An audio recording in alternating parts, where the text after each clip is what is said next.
பேசுறத வேணா நம்பலாம்னா அப்ப நானும் சொல்றதுக்கு நிறைய இருக்கு. நீ கூட தான் அன்னைக்கு பையா ட்ரெஸ் பொம்மை நல்லா எடுத்துட்டு வந்த. கேட்டா என் ஃப்ரெண்டு கொடுத்தான்னு சொன்னேன். அதெல்லாம் உன் புருஷன் லஞ்சம் வாங்கின பணத்துல வாங்கியிருப்ப.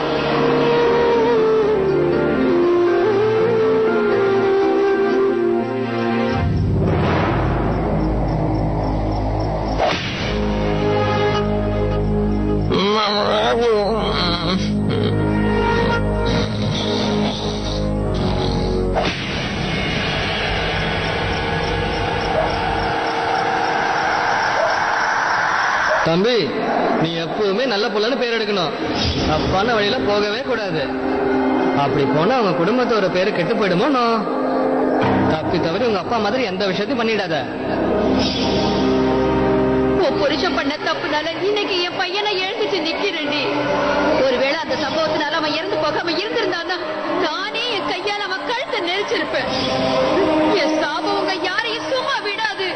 ஒரு தாயோட வயிற்றுல வாங்கி கட்டிக்கிட்டீங்க. நீங்க யாரும் நல்லா இருக்க மாட்டீங்க.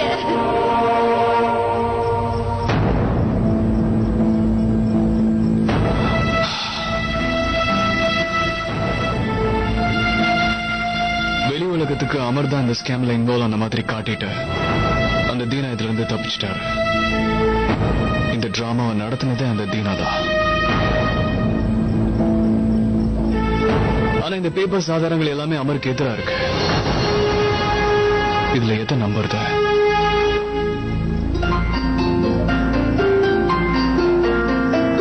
எல்லாரும் வாய்க்கு வந்தபடியெல்லாம் பேசுறாங்க அமர்.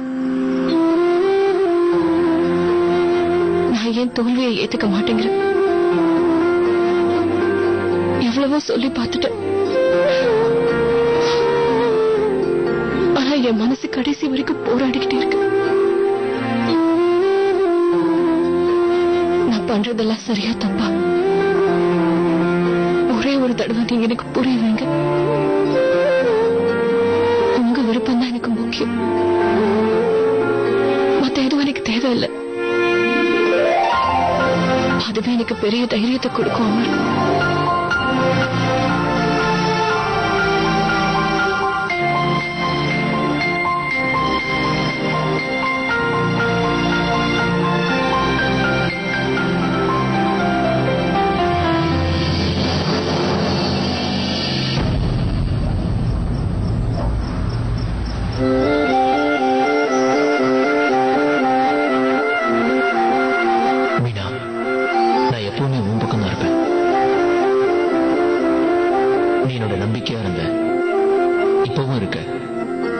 கடைசி வரைக்கும் இருப்பேன்.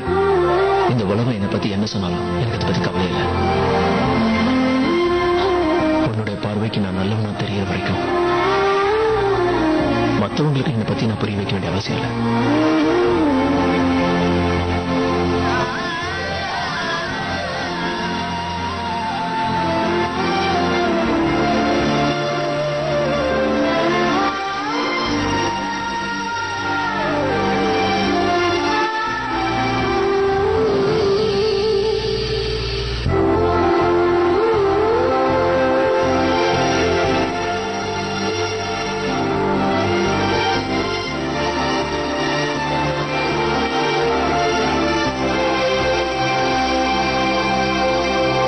சொன்னதுதான் உண்மை அமர்.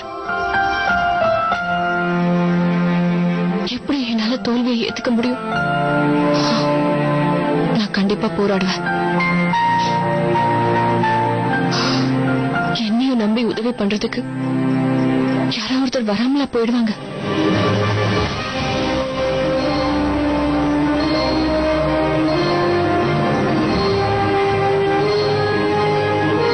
நீங்க நிரபராதி நிரூபிக்க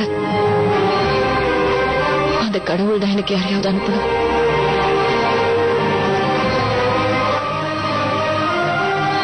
நான் என்ன பண்றது? உங்கள மாதிரியே நானும் உங்க ஹஸ்பண்ட் நிரபராதின்னு நம்புறேங்கிறத உங்களுக்கு புரிய வைக்கிறதுக்கு ஒரு வாய்ப்பு கிடைச்சா ரொம்ப நல்லா இருக்கும்.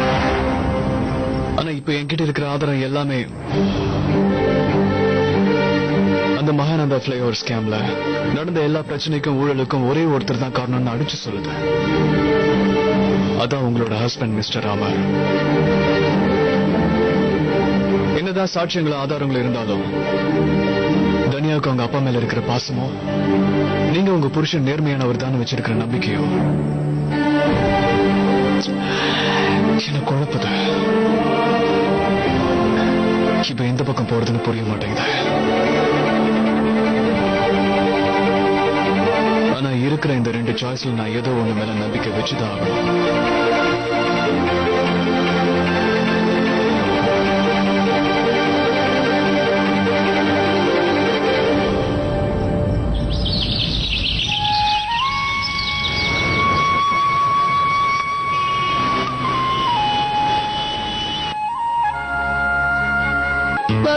பார்க்காத பெண்ணை பார்வை.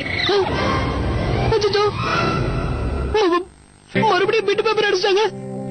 இந்த விதி என் வாழ்க்கையில சதி பண்ணுதே.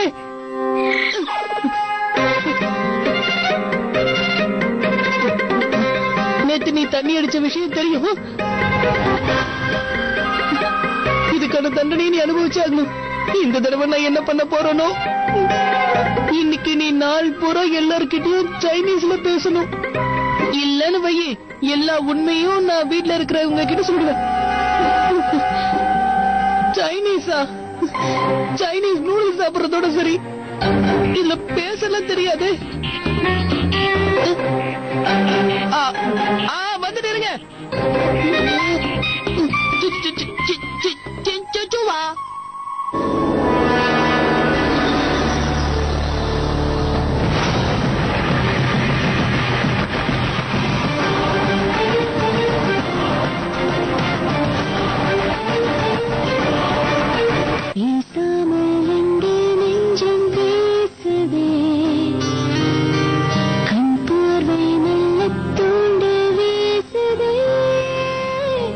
ராஜு,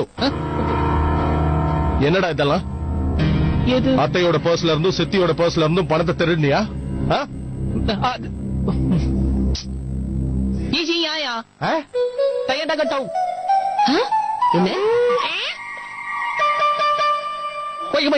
என்னது? கடவுளே, என் பிள்ளைக்கு என்னாச்சு? உடம்பு சரியில்லையாடா?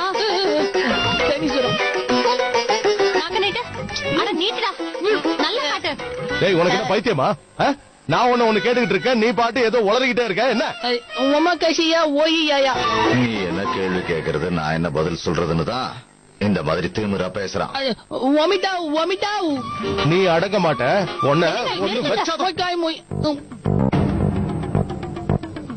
கொஞ்சம் அன்பா கேட்டீங்கன்னா சொல்லிடுவானா? இவங்கிட்ட அன்பாவா? செல்லம் கொடுத்து கொடுத்துதான் இவனை கெடுத்து வச்சிருக்காங்க. இப்ப எதுக்குங்க நமக்கு இந்த பேச்செல்லாம்? நீங்க முதல்ல கிளம்புங்க. இவன் வீட்டுல தானே இருப்பான், போயிட்டு வந்து பொறுமையா பேசிக்கலாம். முதல்ல வேலையை பாருங்க. கிளம்புங்க. திரும்ப வந்தது வச்சு. அண்ணா ஒரு நிமிஷம். ஐயோ, நிறுத்திட்டியா?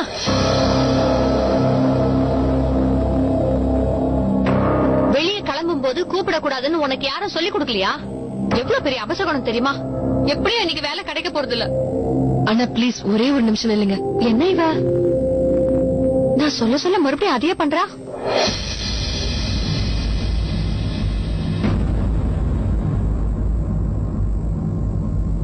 இது சாப்பிட்டுட்டு போங்க, வேலை கிடைக்கும்.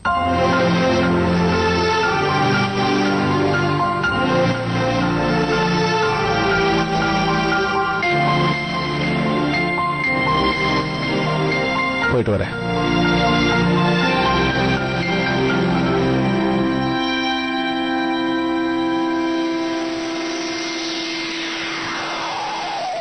இன்னும் எவ்வளவு நேரம் ஆகும்?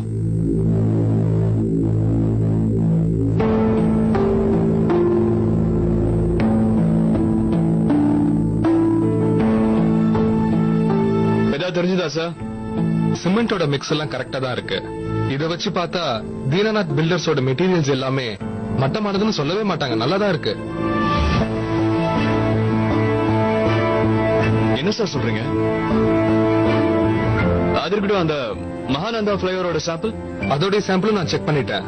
அந்த பிரிட்ஜுக்காக அங்க யூஸ் பண்ண மெட்டீரியல்ஸ் மாதிரி லோ குவாலிட்டி மெட்டீரியல்ஸ் இது வரைக்கும் என் லைஃப்ல பார்த்ததே இல்ல. இத போய் ஏன் யூஸ் பண்ணாங்கன்னு தெரியல. பாத்தீங்களா, நம்ம ஆதாரம் எல்லாமே உண்மையா தான் இருக்கு. அதே அமர் தான் 2 அனாதை பசங்களுடைய மொத்த படிப்பு செலவையும் ஏத்துக்கிட்டாரு. அது யார்கிட்டயுமே சொன்னது கூட இல்ல. மத்தவங்கள மாதிரி நல்லதை பண்ணிட்டு அதுக்கு பேர் வாங்கணும்னு அவர் ஆசைப்பட்டதே கிடையாது. அப்பேற்பட்ட மனுஷனோட எவ்வளவு மோசமானவங்க இருந்தாலும் அவங்களே கண்டிப்பா மாறிடுவாங்க. என்ன பொறுத்த வரைக்கும் அமருங்கிறவர் ஒரு நியூஸ் ரிப்போர்ட் கிடையாது. நீங்க கேட்ட உடனே பார்த்து சொல்றதுக்கு. அப்படி இருந்தா இன்னைக்கு பார்த்துட்டு நாளைக்கு அந்த பேப்பர் கிழிச்சிடும்.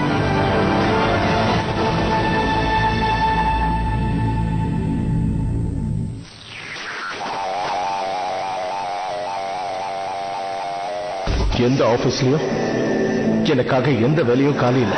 எல்லாருக்கும் என்னை விட வயசுல சின்னவங்க தான் வேலைக்கு வேணுமா? சார்ட்டர்ட் அக்கௌண்டன்ட் டிகிரி இருக்கான்னு கேக்குறாங்க. MBA வேணுமா? இதுக்கெல்லாம் நான் எங்க போறது?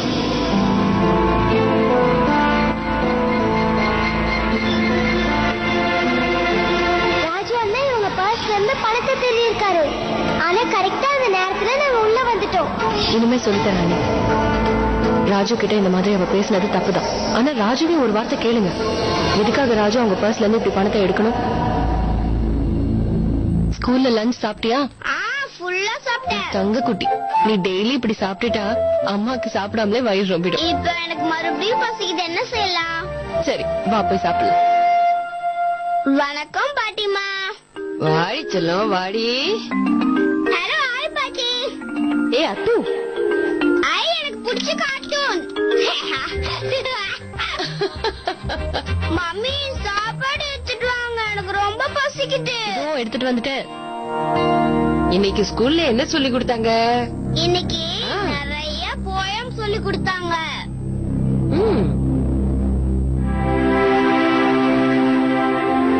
இந்தா டிவி அப்புறம் பார்க்கலாம், முதல்ல இது சாப்பிடு.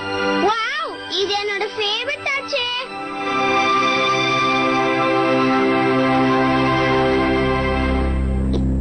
மம்மி காரம் அடிக்குது.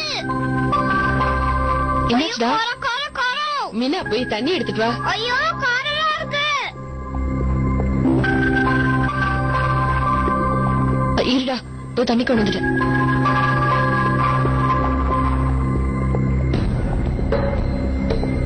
இந்த நீ இத வாயில போட்டுக்கோ. என்ன நீ இவ்வளவு காரமாவா சமைப்பீங்க? அத்து எவ்வளவு கஷ்டப்படுறான் பாருங்க. என்னமோ நான் வேணும்னே உன் பையனை பழி வாங்கறதுக்கு பண்ண மாதிரி பேசுற.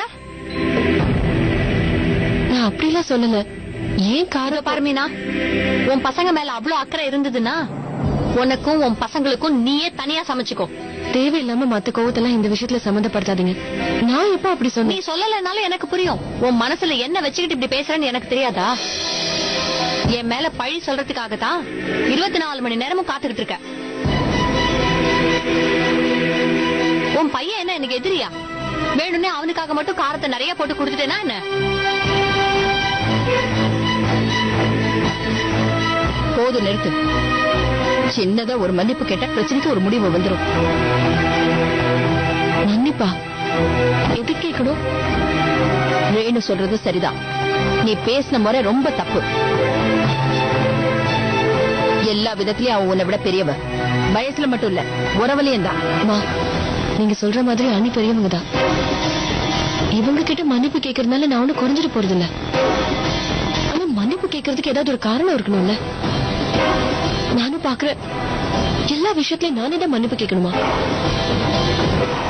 நேத்து அண்ணி அவரை பத்தி எவ்வளவு கேவலமா பேசினாங்க. அதுக்கு அவங்கள மன்னிப்பு கேட்க சொல்லணும்னு உங்களுக்கு தோணலையா? அவங்க பேசுறது மட்டும் சரியா? ஐயோ, இங்க என்ன நடக்குது? ரேணு, மீனா, இதோட நிறுத்திக்கங்க. இந்த மாதிரி எடுத்ததுக்கெல்லாம் சண்டை போட்டுக்கிட்டு இருந்தா என்ன பண்றதா? நீ கொஞ்ச நாள் ரிப்போர்ட்டும் வரப்போகுது. இந்த மாதிரி சமயத்துல நாம தான் புரிஞ்சு நடந்துக்கணும். சரி விடுங்க, ஆளாளுக்கு அவங்க வேலையை பாருங்க. ஐயோ மீனா, போமா, போய் அத்துவுக்கு ட்ரெஸ் மாத்தி விடுப்போ.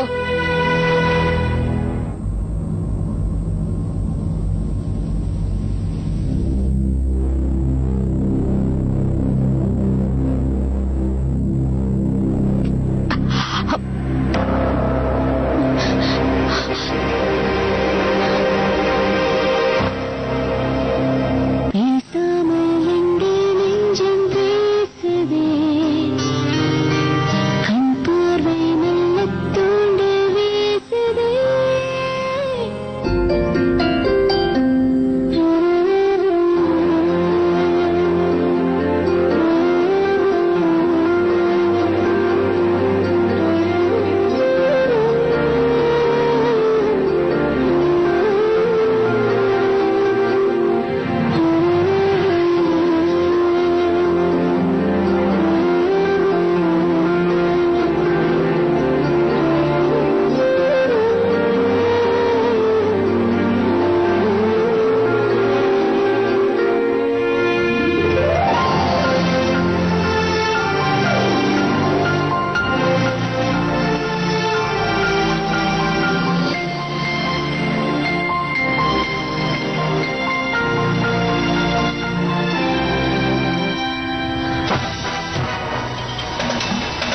நீங்களா? ஒரு தடவை சொன்னா உங்களுக்கு புரியாதா?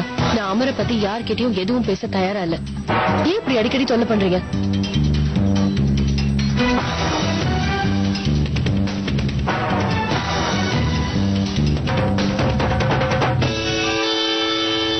நீங்களா?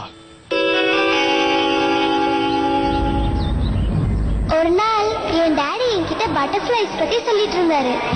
நம்ம பிடிக்கிறதுக்கு அது கிட்ட போகணும்னா அது பறந்து போயிடுமா. ஆனா நம்ம அதை துரத்தாம விட்டுட்டோம்னா அதுவே நம்ம கிட்ட வந்து உட்காருமா.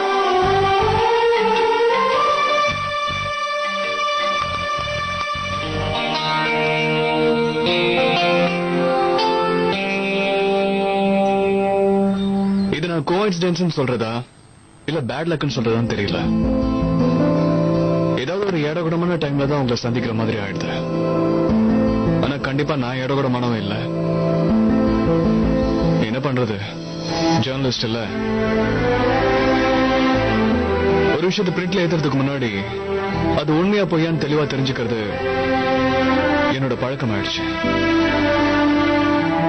ஆனா இந்த மகானந்தா ஃபிளைஓவர் கேஸ்ல மட்டும் என் கரியர்லயே முதல் தடவையா எல்லா ஆதாரங்களும் என் கையில இருந்தோம் அதை உண்மைன்னு மனசு ஒத்துக்க மாட்டேங்குது.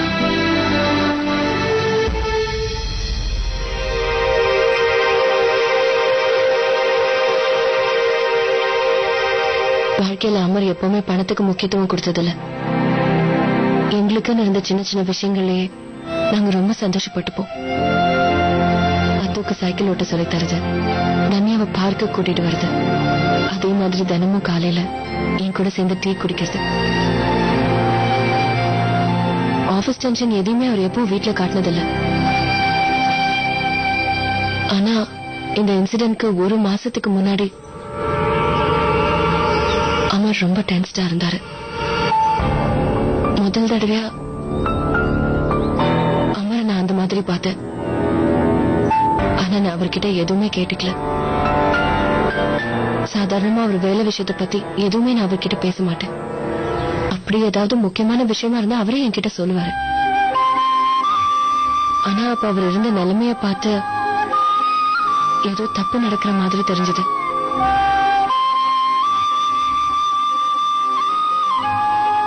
தப்பு நடக்கிற மாதிரியா? அப்படின்னா உண்மையில என்ன நடந்துச்சுன்னு தெரிஞ்சுக்கணும். அதுக்கப்புறம் யோசிக்கிறது கூட நேரம் இல்ல. கண்மூடி கண்ணு திறக்கிறதுக்குள்ள எல்லாம் முடிஞ்சிருச்சு. திடீர்னு பார்த்தா யார் யாரோ வந்து என்னென்னமோ சொல்ல ஆரம்பிச்சிட்டாங்க. ஒரு நாள் திடீர்னு தீனாநாத் ஆபீஸ்ல இருந்து ஒரு ஆள் வந்தான். எல்லா அபிஷியல் பேப்பர்ஸையும் வாங்கிட்டு போயிட்டான். அதுல அப்படி என்ன இருந்ததுன்னு இன்னைக்கு வரைக்கும் எனக்கு தெரியாது. ஆனா அவ்வளவு அவசரமா அவங்க வாங்கிட்டு போனதை பார்த்தா கண்டிப்பா அந்த பேப்பர்ஸ்ல ஏதோ இம்பார்ட்டன்டான விஷயம் இருக்குன்னு மட்டும் தெரியுது.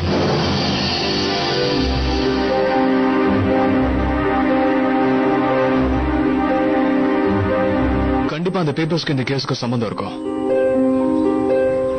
இந்த மாதிரி வேற ஏதாவது விஷயம் இருந்தாலும் சொல்லுங்க. இப்ப நீங்க சொன்ன இந்த பேப்பர்ஸ் மாதிரி அமருக்கு சாதகமா வேற ஏதாவது இருக்கா?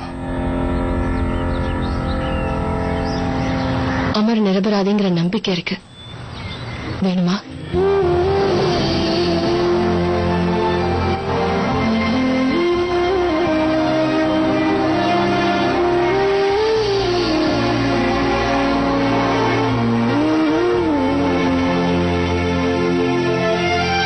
ஒரு நிமிஷம்.